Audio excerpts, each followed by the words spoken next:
Music মানে শুধু acoustic না. Sometimes it's more than life. ঈদের আমেজেই ঢাকায় সিনেমা এখন উত্তাল। বিশেষ করে স্টার সিনেপ্লেক্সে রকস্টার নিয়ে দর্শকদের উন্মাদনা যেন আকাশচুম্বী।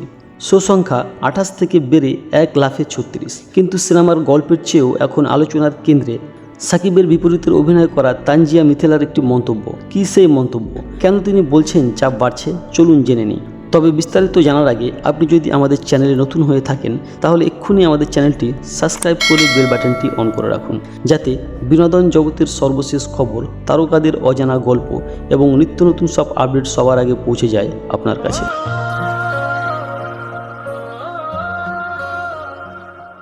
ঈদের দ্বিতীয় দিনে হলে হাজির হয়েছিলেন পরিচালক আমজান রুসো আর অভিনেত্রী তানজিয়া মিথিলা।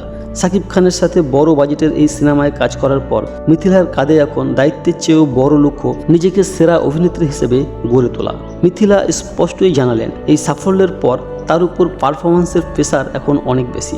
তিনি বলেন, আমি গ্রেট অভিনেত্রী হতে চাই, আর সেই জায়গা থেকেই ভালো কাজের চাপটা বেড়ে গেল। আমার এক্সপেরিয়েন্সে আমি যেটা ডিসিশন নিয়েছি যে এরপরে আমি মুভিতে আরও বেশি কাজ করব এবং ভালো ভালো কাজ করব।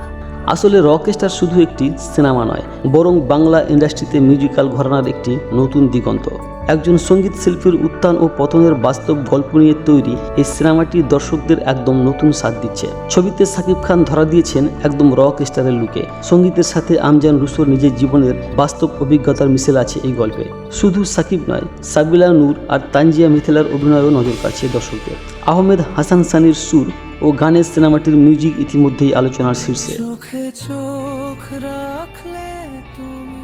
সান মোশন পিকচার্সের প্রযোজনায় এই সিনেমাটি প্রমাণ করে দিচ্ছে সঠিক গল্প আর নতুন ধারার নির্মাণ পেলে দর্শকরা অবশ্যই হলে ফিরবে।